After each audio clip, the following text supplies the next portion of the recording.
Battered and bruised, 17-month-old Nakia is lucky to be alive. At 7:30 last night, the toddler and her parents, Mark and Nicole, were walking along Lang Street when a P-plate driver lost control of her car at a roundabout, mounted the curb and hit Mum and Bub. All I could see was the car. I suppose you think you're invincible, you think you can stop the car. And then once it sort of hit me, I just sort of virtually jumped on the bonnet, and that's just sort of thrown me back. And then I think I still had hold of the pram, and then once the car's come down, it's come down on top of the pram. In a panic and terrified the car would catch alight, Mark and a friend found the strength to lift the vehicle off little Nakia's body. It wasn't until she was free that Mark and Nicole realised their daughter was still alive. My first reaction was, I had no life. She was still. But later on we got told she would have been knocked out. Nakia's pram bore the brunt of the impact, saving her life. Incredibly, both mother and child suffered relatively minor injuries. She's still smiling and laughing in the casualty. Yeah. Sort of 4 hours after it, she was back to normal, like running around.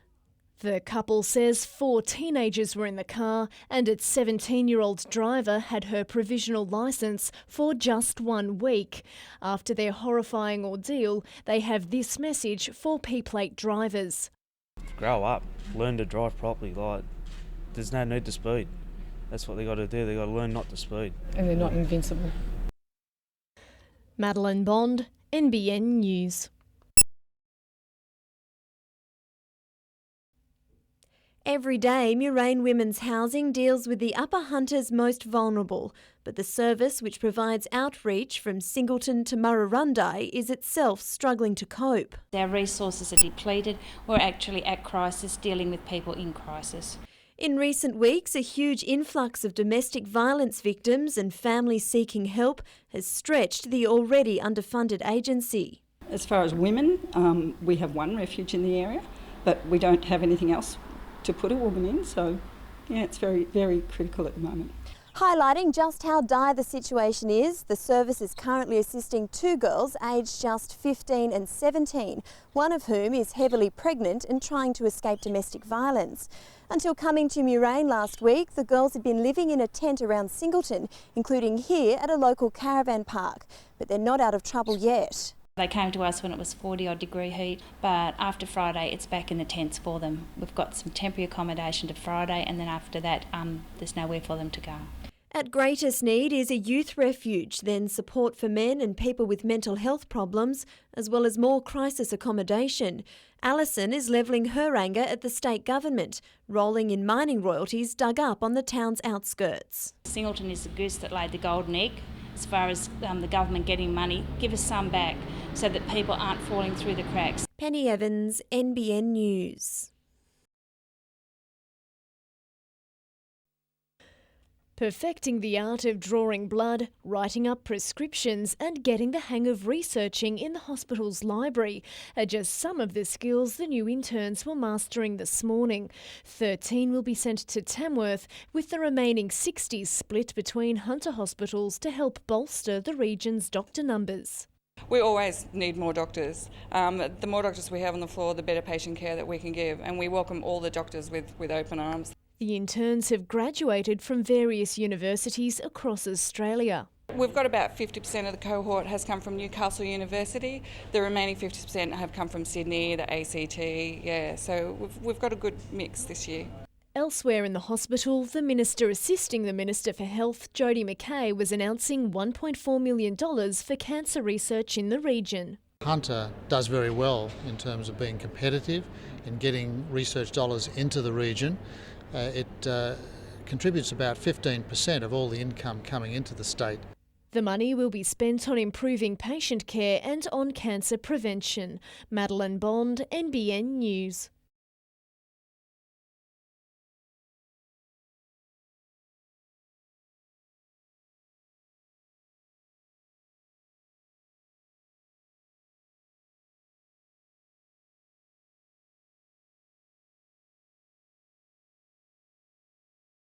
They're marketing it as a green industrial area, which is a first, I understand. So that'll be really a plus for Singleton too.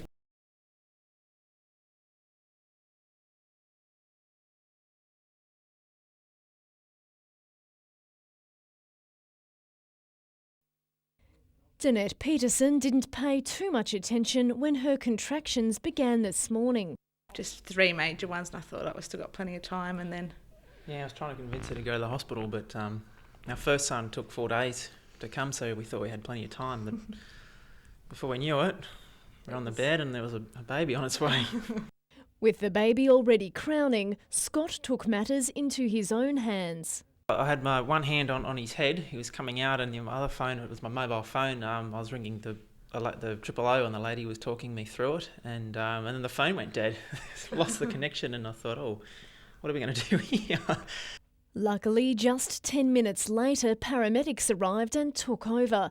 This afternoon, the officers paid the couple a surprise visit to check on their star patients. It's always a privilege to be involved in this sort of job and to see 2 happy parents at the end of the day and a healthy young new baby.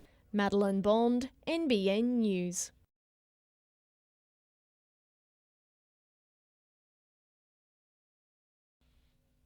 After more than 30 years on the job, Bradley Coulter still has a smile in his voice.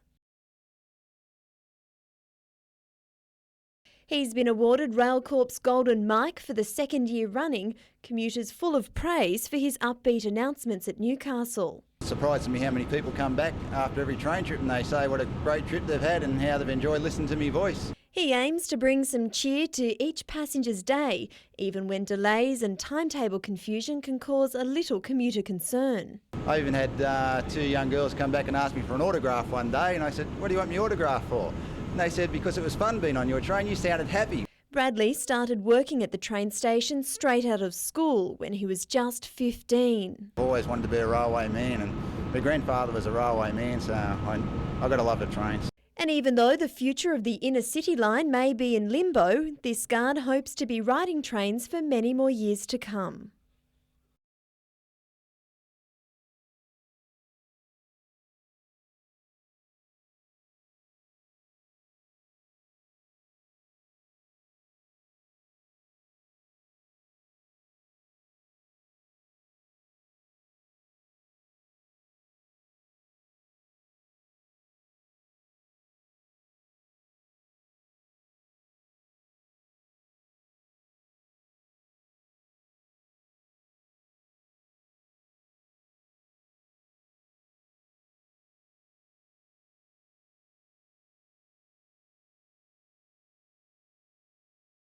He was the ultimate crowd pleaser during his time with the Knights, and it seems little has changed. Tamana Tahu today king of the kids at a rugby clinic in Armidale. Tahu says it's been a steep learning curve adjusting to the 15-man game, but this season he knows what to expect. It's been tough, but I enjoy going to training. It makes me get out of bed, and it's something that I love. Joining Tahu in the northwest was his Waratah and Wallaby teammate Luke Burgess. The Maitland-bred halfback made a huge impact in 2008. Now he's hungry for more. I'm not satisfied with where I'm at, and the contribution that I want to make in the future is certainly what I'm focused on now. Both players are expected to feature when the Waratahs face the Fiji Warriors on January 30 at Energy Australia Stadium. Oh, it's fantastic. It's so great to bring rugby back to the Hunter Valley and to Newcastle, and it'll be a really exciting opportunity against Fiji. He's not Hunter-born, but it's clear Tahu still considers himself a Novocastrian. No, I never thought that I would go back there again and play, but I got a chance to play in a trial against Fiji, and hopefully we get a good crowd because it's probably a big thing for me to go back home and play my home soil. Mitchell Hughes, NBN News.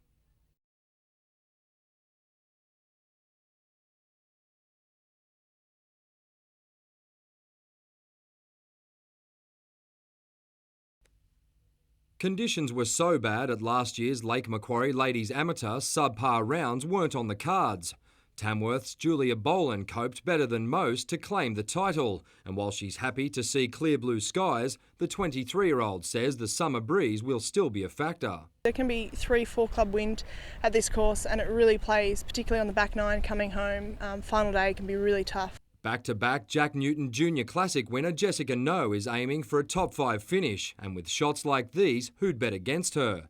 Originally from South Korea, the 17-year-old isn't about to relax, even though she's played this event since age 12. I know the course well, I say so, but it's different every year, so yeah, got to try hard again.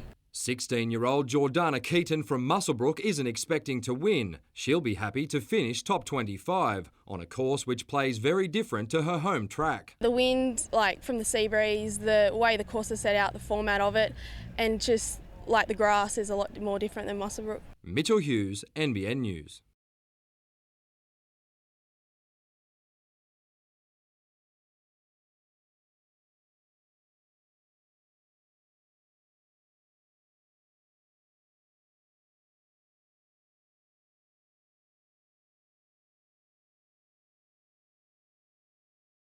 We don't discriminate against any disability, so it's just full-on fun day, and it's all about putting smiles on dolls.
The explosion that killed Trevor Drayton and contractor Eddie Orgo left winemaker William Rickard Bell with horrific burns to most of his body. Just like a year ago, William is excited about vintage, but for so many different reasons. This week has been a lot of reflecting going on. Personally, I've got a lot to reflect on, but the Draytons as well.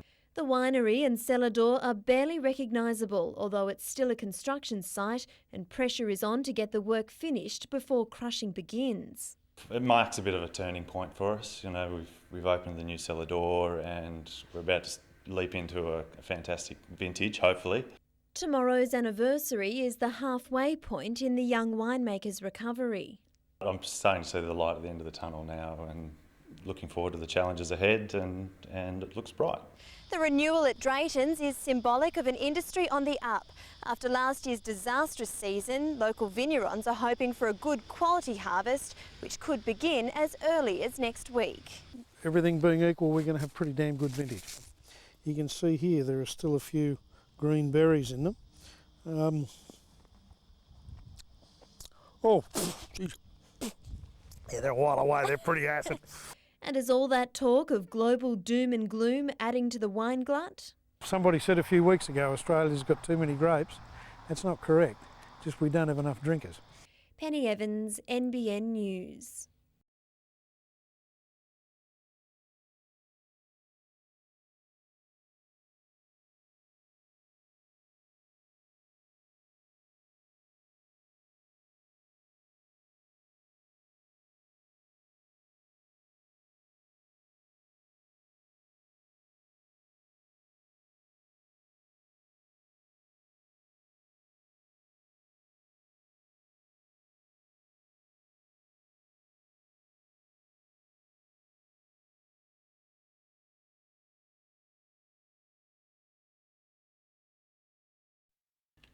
The last time Laura Davies picked up a club, it was at the Dubai Classic, where the winner alone pocketed €75,000. This weekend, it will be for a share of 25,000 Australian at Branxton, and that sits fine with the champion Brit. It doesn't have to be all like Augusta National. Golf's golf, and that's what makes it great, because every course is different. It wouldn't be an Australian summer of golf without the English professional. Davies has been coming here since the early 1990s, and with plenty of success, with 3 Masters and an Open title to her credit. Arriving only yesterday, the Branxton Pro-Am will be her warm-up to those bigger tournaments. To win any of the 4 that I'm playing in, it would be a good thing, and then hopefully that gives me a good start for the European season, because obviously 2 of these events count for the European money list. As for the weekend, Davies is keen to put on a show. I don't want to make a mug of myself. I want to play well. I want to shoot 2 good 9 or 18, 2 good rounds, and show people that I can play. You don't want to walk away and everyone's going, what's all the fuss about?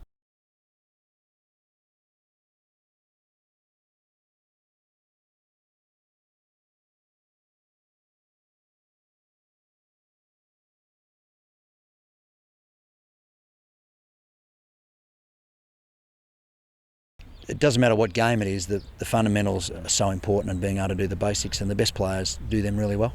He's teaching us a little bit of how to come into contact with players and mark the ball over our heads, and hopefully we'll get a couple of tries out of doing some of his techniques this year.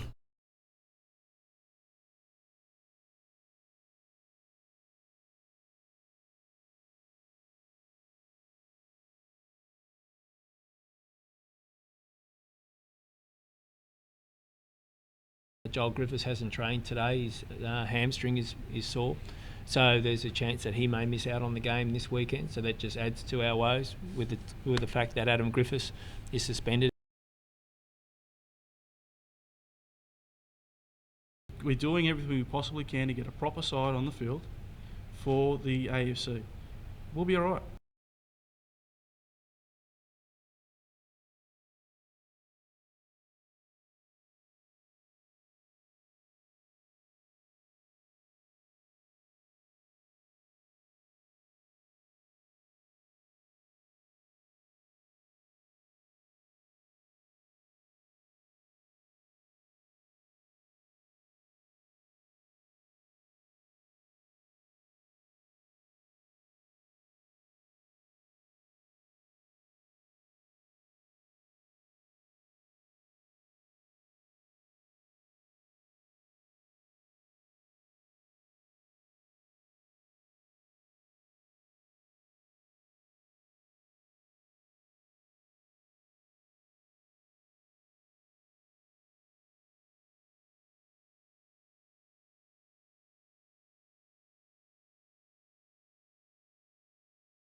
For most of the year, Tomaree Community Hospital services around 25,000 people.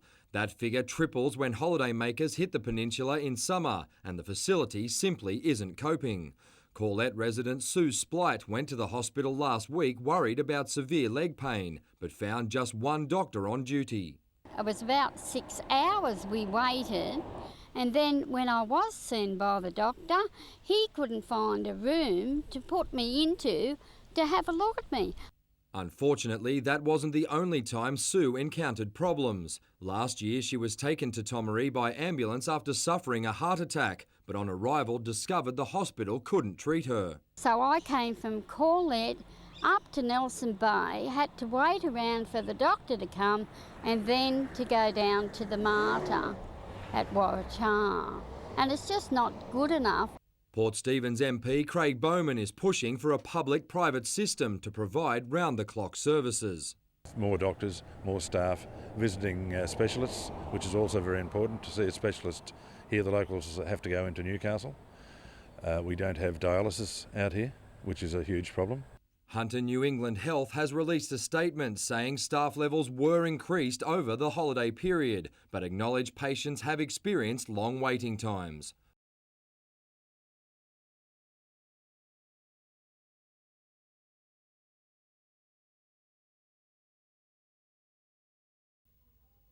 Conditions weren't great, but these special surfers weren't staying dry for long. At least 6 volunteers help each participant, and anyone with a disability is welcome. We haven't in 23 years knocked anybody back. Some are more challenges than others. The activity can provide a new lease on life, and the idea is catching on. We've got 13 in Australia. We just set up one in New Zealand, so we've gone international. We're totally voluntary. We get no support from the government whatsoever. That support is vital to help make the experience as comfortable as possible. Being volunteers, we're just trying to get enough funding together so we can get things like here. We need a buggy to get the people down on the beach. Mitchell Hughes, NBN News.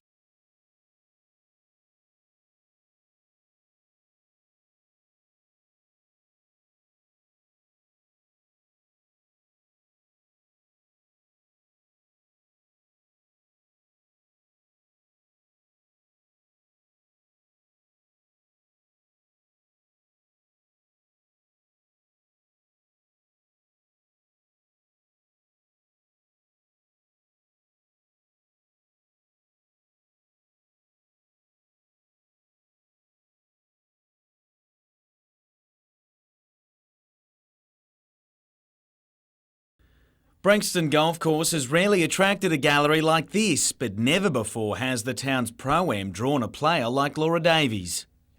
A multiple winner on all major tours, including Australia, Davies has found her way to Branxton as preparation for the coming major domestic tournaments.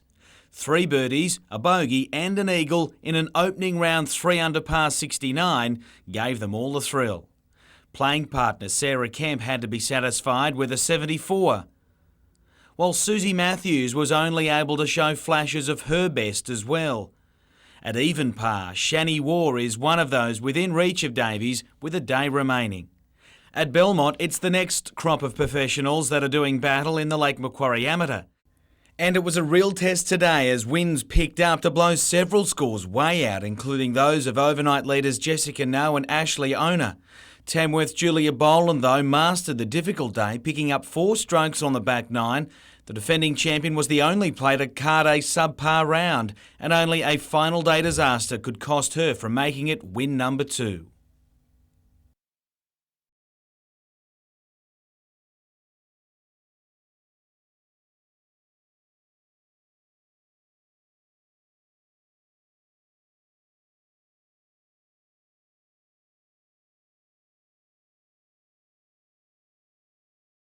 It hurts me to walk out of the change room after a loss and see everyone disappointed, you know what I mean? So, look, it's a frustrating thing, but like I said, we rock up every game and hopefully we can give the fans something to cheer about.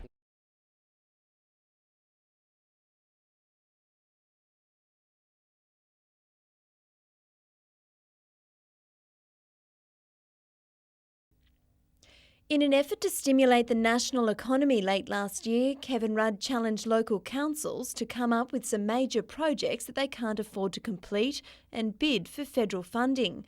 Singleton has done just that, pulling together an Access for All plan in just over a week with a $3.3 million price tag. Features include a hydrotherapy pool to be built near the existing town pool and an easy access playground suitable for children in wheelchairs. The community is also being asked for its input. We have actually a disability access plan on public exhibition with in excess of about $1 million worth of work on that plan, and no dollars at all budgeted to cover that. That includes improving curbing and guttering in the CBD, and not just for wheelchairs. The amount of times I've seen a child nearly dumped out of a pram because they've hit the wrong curb on the street. So it's not just about disability access, it's access for all, and that's the great part about the submission. Council hopes to hear from the government next month. Penny Evans, NBN News.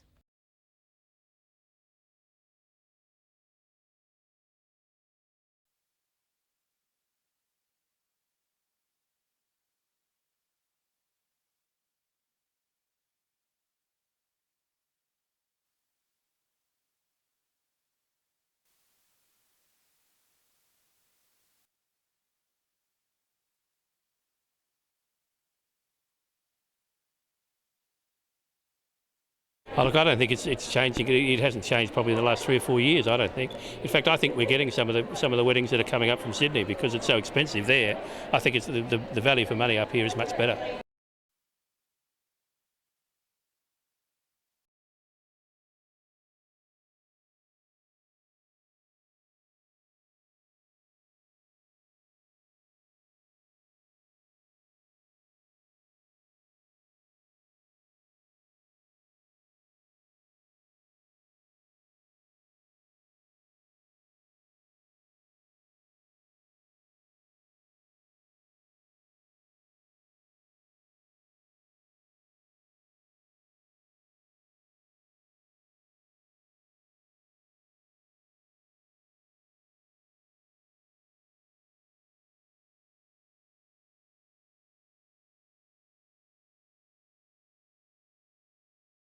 Playing in the lead group or not, Laura Davies would always have attracted a big crowd today. But the champion Brit started the final day like everyone else, chasing Rebecca Coakley, who began a one-shot leader. Perhaps it was the company, as the lead didn't last long, with a double bogey on 2. While Davies shook off an early bogey herself to move back in the right direction. Canadian Nancy Harvey provided the best challenge as they all warmed up for the bigger domestic tournaments ahead. At Belmont, the signs said it all at the Lake Macquarie Amateur.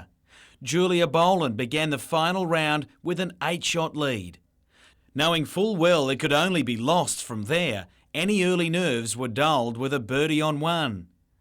No one had ever won this title twice before, let alone back-to-back, but a final round 74 ensured the Tamworth golfer of both milestones as she claimed it by 7 strokes. With the professional ranks calling, a hat-trick may be out of reach.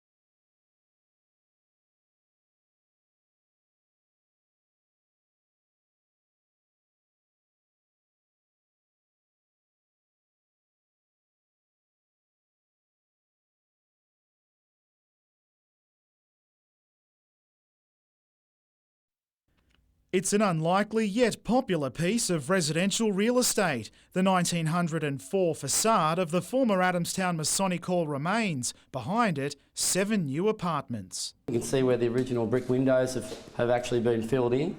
And so of the units, all of them sold, 4 in the first 2 weeks on the market. A lot of those people getting their first home, looking for an affordable property that's close to town and not so much maintenance. The majority were priced between $300,000 and $400,000, the higher end of a competitive price bracket. That's typical of what buyers are looking for at the moment. They're looking for affordable housing.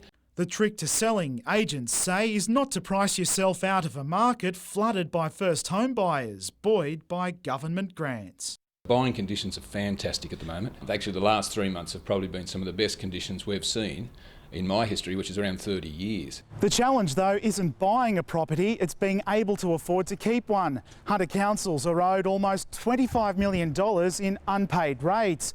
There's been a threefold increase in the number of homes being repossessed, and if that's not bad enough, the price of water, gas and electricity is set to increase.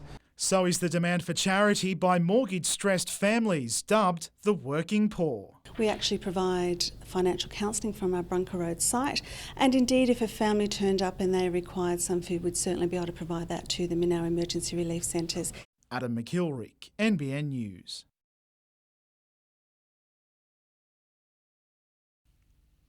The explosion in Raymond Terrace didn't result in a loss of life, but it has denied hundreds of elderly people some of the best things in their lives. 2 weeks on, and after a big effort by staff and volunteers, Port Stephens Community Care has established a temporary home at the old Retrovision building, where council workers today added the finishing touches. Formerly used to display kitchen appliances, this room is now the distribution hub for their Meals on Wheels service, which caters for more than 130 people. It's a huge area. We provide the Meals on Wheels all across that area from our one kitchen. So to have maybe have lost that was going to be a major thing for us. Raymond Terrace Bowling Club has donated its kitchen to help prepare the meals, but that arrangement too is only for a limited time. A permanent home must be found, although staff and volunteers agree this building is more than suitable. We'd love it to be permanent. It's a great size, and of course it's housing us beautifully. It's housing us so well that we're actually moving our linen service out of our administration building over here for the moment as well. Community Care is also looking for more volunteers and donations to help maintain the quality of services it provides. Mitchell Hughes, NBN News.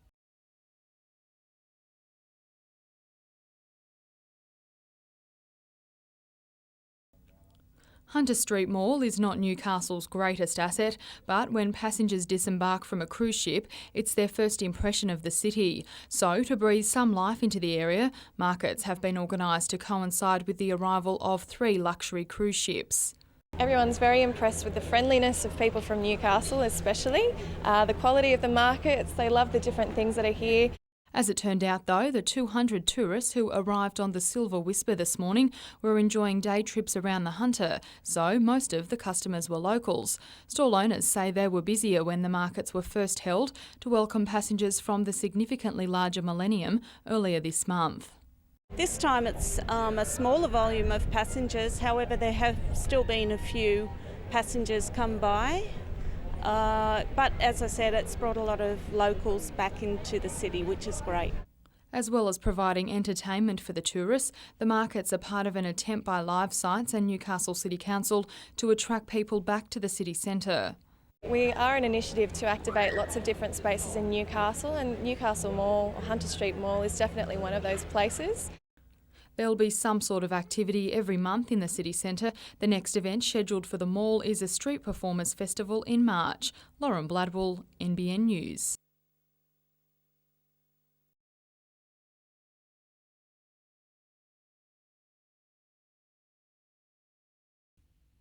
Another day, another call out for the Bell 412 rescue chopper. The aircraft was damaged during the search for a light plane in the Coolar Tops National Park on Christmas Day. Engineers worked round the clock, giving up their Christmas break to repair the chopper before it returned to active duty on Friday night. Over the weekend, it was involved in 8 operations, including the search for a 26-year-old man who disappeared after he and 3 friends went swimming at Shelley Beach on the Central Coast. Within half an hour of it coming back on into full service, it was airborne on its way to Taree to retrieve a little ill baby down to Sydney's Westmead Hospital. So, yeah, it is very busy. The service says the Hunter was never left short while the Bell 412 was offline, but it's great to have it back. Yeah, this is our flagship, and it carries multiple patients too, so it's always good to get that back in the air and have our full complement flying again. Mitchell Hughes, NBN News.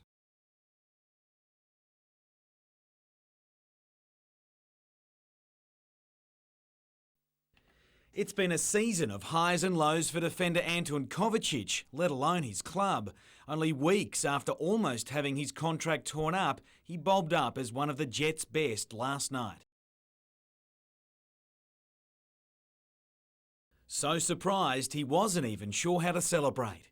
Get up and run, start running. I was just stoked. I just started running around. A couple of boys were saying that was the quickest 3 metres I've seen you run all year.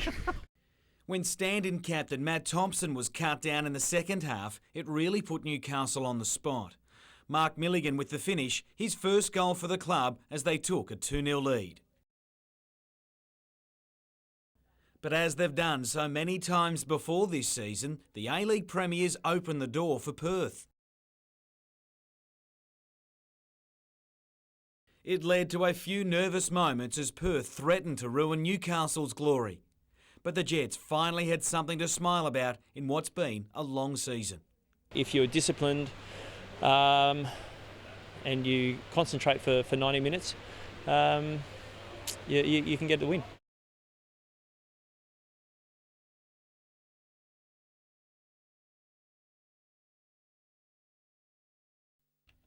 In a season of hard knocks, Tarek Elrich and Matt Thompson have been rewarded for their efforts, with the club's remaining foundation players both named today.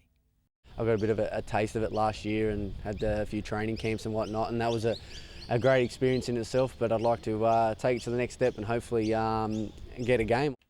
Elrich, who's played through a range of injury problems for much of the year, hopes for the same thing. It actually hasn't sunk in, to be honest, and I think it'll be when we jump on the plane on that business flight seat. I think I'll feel it all. It certainly won't hurt his ongoing contract talks, with an extension highly likely. I'm not going anywhere in the next couple of months. I've still got a year in my contract, so I'm going to see that out here, and we'll see where we go from there. The coach just as keen to see how some of his bigger names cop their non-selection in today's Socceroos squad. At the season start, Joel and Adam Griffiths, Ante Kovic and Mark Milligan would have been certain starters, but all missed today's team sheet. At the moment, it's pretty hard to put up a case for them. It all depends on the response, and it depends who they want to look at to blame things on. It's disappointing, but you know, it's been like that all year, and you just got to try and prove them wrong. Jim Callanan, NBN News.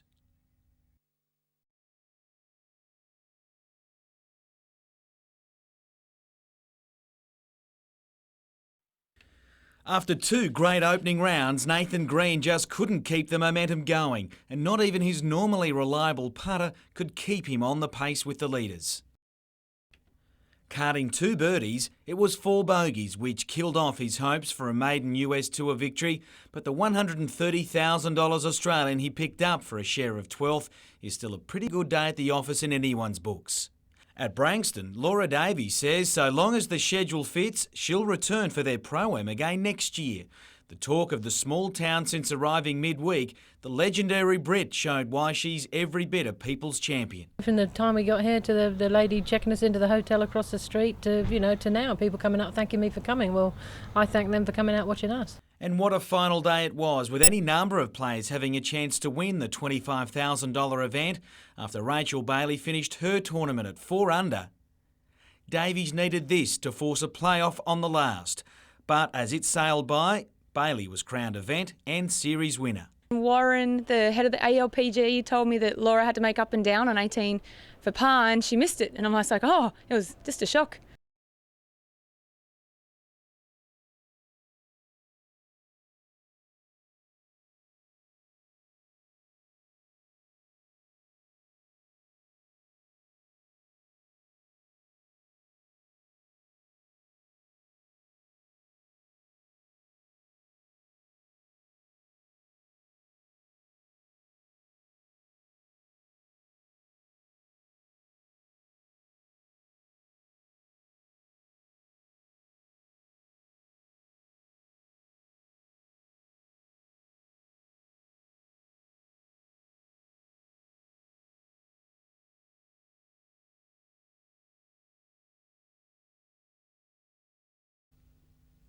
The flag at the council chambers was at half-mast today for the tireless worker and gentleman mayor who passed away from cancer overnight. Barry was a great contributor to this community over a lifetime of dedication. Barry Rose became Mayor of Scone Shire in 1990 after just 3 years on council, holding the reins up until amalgamation in 2004, where he was elected to lead the new council, a position he held up until ill health forced him to step aside late last year. It was the first leave he'd taken for a long period of time, 20 odd years. He'd not missed a council meeting. Barry Rose is part of the reason Scone became the horse capital, although his own great passion was for trotters, founding the local harness racing club in Muswellbrook. He's been the go fix-it man. If we've had a problem, Barry always fixed it for us. He also headed the State Harness Racing Authority and was a member of the TAB, breeding his own paces for more than 50 years. More recently, he's had a passion for breeding grey standardbreds, which is unique to the Hunter Valleys. Before elected service, Barry was a leading member of the local theatrical society. We were always hoping to coax him back, and I had frequent conversations with him saying, would you do a part? And he'd say, I just haven't got the time, but I'd love to. A talented concert pianist, he played in bands and released CDs to raise money for local charities. He is survived by his wife Jan and 3 stepchildren. A funeral is expected to be held this week. Councillor Rose was 73.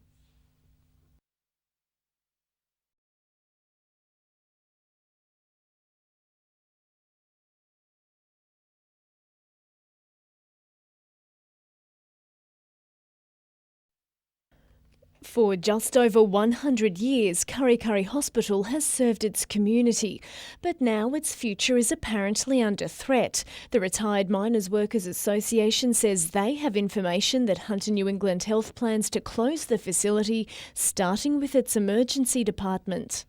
Once the emergency department of Kurri Hospital closes, so will the hospital, because it no longer has a reason to exist. And that for this area that has fought for its hospital, has had and supported its hospital for something like 105 years would be a tragedy. In response to the claims, Hunter New England Health issued a statement saying no decisions have been made in relation to services at Kurri Kurri Hospital, that the suggestion of closing Kurri Kurri Emergency Department was contained in the final report of the Special Commission of Inquiry into Acute Care Services, and that the state government will consider the reports and respond by March.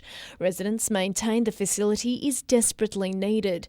Just this weekend, an 11-month-old baby was rushed to the hospital with breathing difficulties. This little baby didn't have time to get to Maitland Hospital, so it was vital that this ED was open to save that baby. Otherwise that family could have been making funeral arrangements today. A public protest rally will be held outside the hospital at 2 o'clock on Friday, coinciding with a visit from New South Wales Health Minister John Della Bosca. We are encouraging people from far and wide to be here. Madeline Bond, NBN News.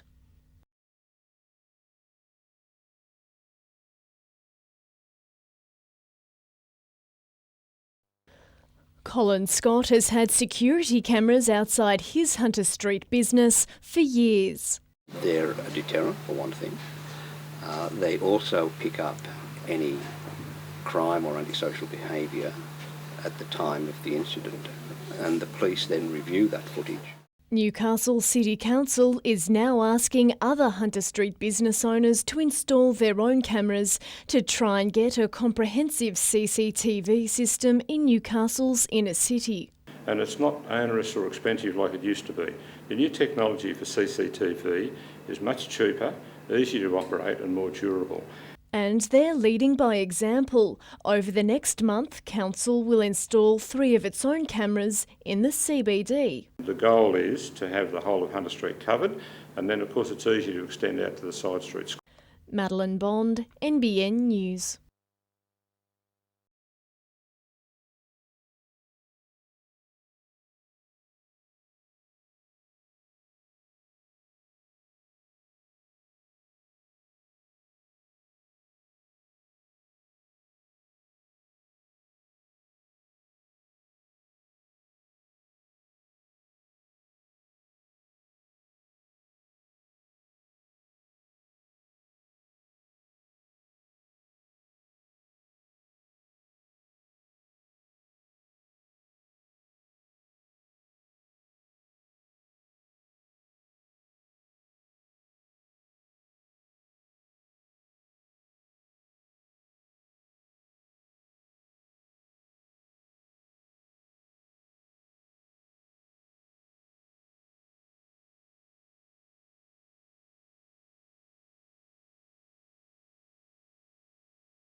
Every week, the squadron declares war on any team the Jets meet, be it grand final day or the last home game of a season, serving up the wooden spoon. It would be a match overshadowed by a fight brewing in the stands, and today, fans flooded football forums to comment on the stoush involving the club's owner and senior squadron members who now don't want to be identified.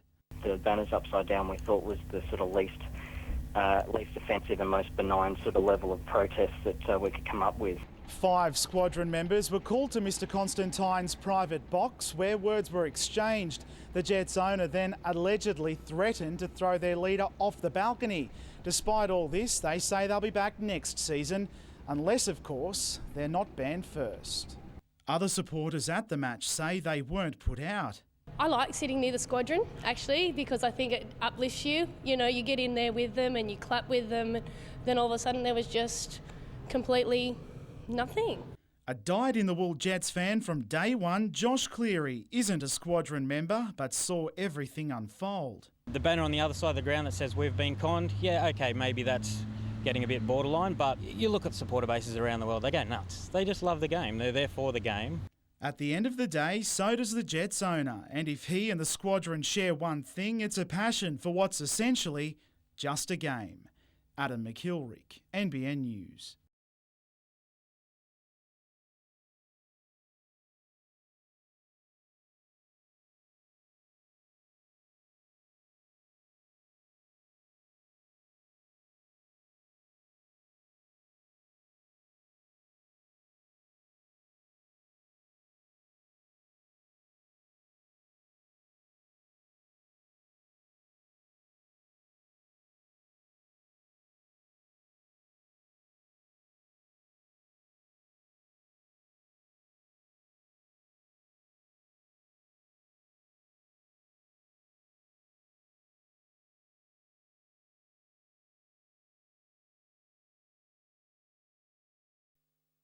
Newcastle striker Joel Griffiths has most likely played his last game of this A-League season. Given his troublesome hamstring, the Jets won't risk further injury for the potential and somewhat small reward against Sydney FC on Sunday.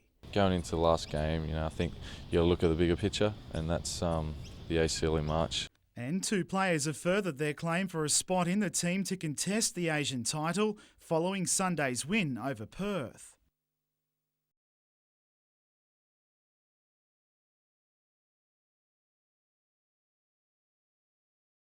Aching for a new start, Kovacic also gave Gary Van Egmond a fresh perspective. It has been a call that was probably the ugliest celebration people have seen. Everyone was extremely happy for him because they know he's gone through a hard time.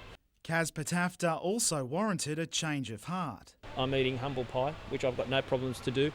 Full marks to him and Kaz. I thought both Kaz and him were good. Adam McIlrick, NBN News.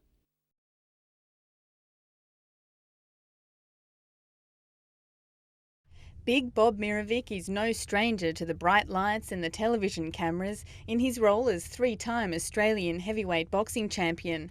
Now he's entering the ring of another cutthroat industry, embarking on an acting career. I've just shot 2 episodes in Underbelly 2, and that was a great experience. I played the part of a Kiwi bruiser who was the personal bodyguard to Matt Newton, who he plays the part of Ron Clark. Mirovic's 192-centimetre stature and burly physique proved a knockout combination for the producers of the Underbelly prequel. A Tale of Two Cities goes to air later this year. The first series scored top ratings and a haul of AFI awards, and it seems the latest addition to the cast is a little punch-drunk. Everyone who's seen it actually said I look pretty good on the small screen, so it was good. It was funny to see myself in there with all the big stars. Mirovic is keen to go the distance, undertaking a 6-week acting course to fine-tune his skills. But the 42-year-old is not yet ready to throw in the towel on his boxing career, with his Australian title rematch against John Hopewate still his priority. I'm going to achieve history by becoming the first 4-time champion. Then my next goal is to win a Logie, and then I'm off to the Academy Awards, mate. And then maybe I'll call it a day. Renee Clough, NBN News.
will be taking a step back in time, I suppose. We're flying vintage aeroplanes like she used to, wearing the same sort of equipment, the same helmets, goggles, flight suits, etc. as she would have all those years ago.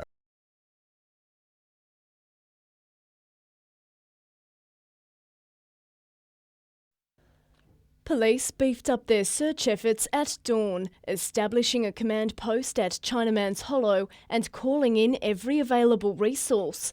Trail bike officers scoured through nearby bushland and a police diving team from Sydney waded through surrounding waterways, while the Westpac rescue helicopter searched from the air in a desperate attempt to find the young girl. We've got grave concerns for this child's safety. A passing motorist saw the little girl standing here outside this toilet block at 1:30 this morning. Police say he tried to talk to the child, but she screamed and ran off. She is described as aged between 3 and 4 years, has blonde hair, was wearing a pink top with a picture on it with 3/4 length pants and no shoes. Their search was made all the harder because as of tonight, no child has been reported missing. We've spoken to a number of people around the area. We've canvassed all the houses around the area and trying to find out the location of this, where the child might come from and who she might be. But police don't doubt the motorist's version of events. They're very credible and assisting us with all our inquiries. Late this afternoon, Polaire joined in the search, but still no trace of the little girl was found. Police did find children's clothing in the area, but later ruled them out as evidence. Officers are desperate to speak to anyone who has seen the child or knows who she could be. Madeline Bond, NBN News.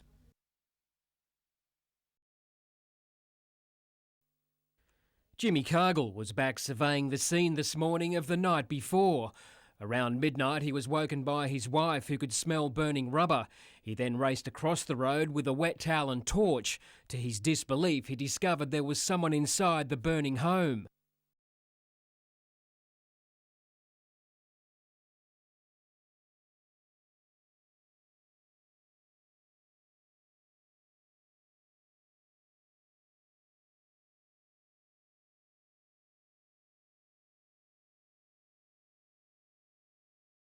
"47-year-old Glenn Tucker is in Royal North Shore Hospital with burns to his hands and elbows. He also suffered smoke inhalation.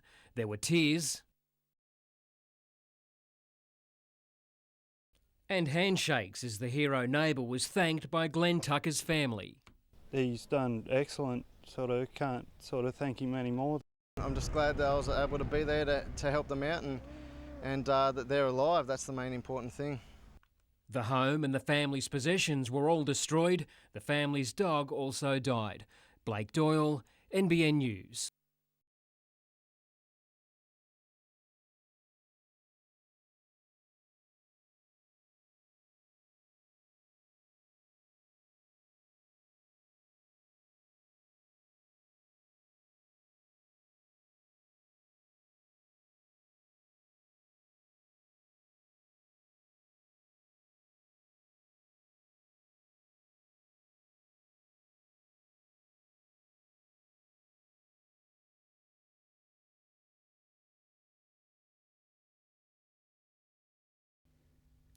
American representatives were in Warners Bay today, signing off on the latest order of decompression chambers for Marine Corps divers built entirely in the Hunter. The deal is a coup for Cowan manufacturing, which, unlike much of the sector, is continuing to grow. We're doing very well in the Hunter area. There's a lot of local work, but because of our expertise and the way our company presents itself, we've been very fortunate to pick up a lot of work that should last us, over the next 12 months or so. The company today announcing a new $1 million contract with Saudi Arabia and the chance of more work in the Middle East. We've put a lot of time and effort into the previous years in ensuring that our overseas contracts or contacts that we had overseas would bear fruit, and it's a great time right now because of our dollar. A business survey taken in November shows Hunter employers were the most positive in the nation, even though confidence fell for the third consecutive quarter. Quality of the coal in our region, for example, acting as a buffer, some of the infrastructure projects. Although things might be different when the next survey starts in February, given the current economic climate.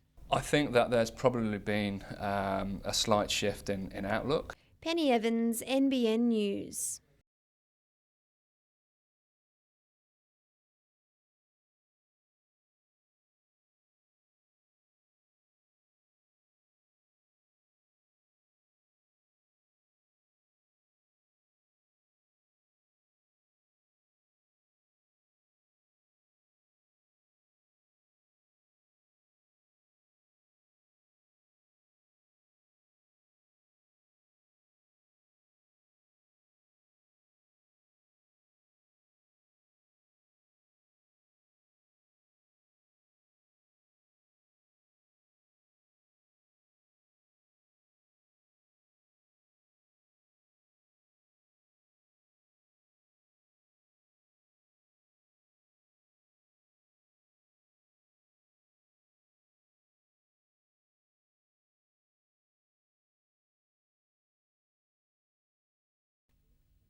Shortly after arriving at Jets training, Joel Griffiths seemed unaware his $1 million move to China had been squashed.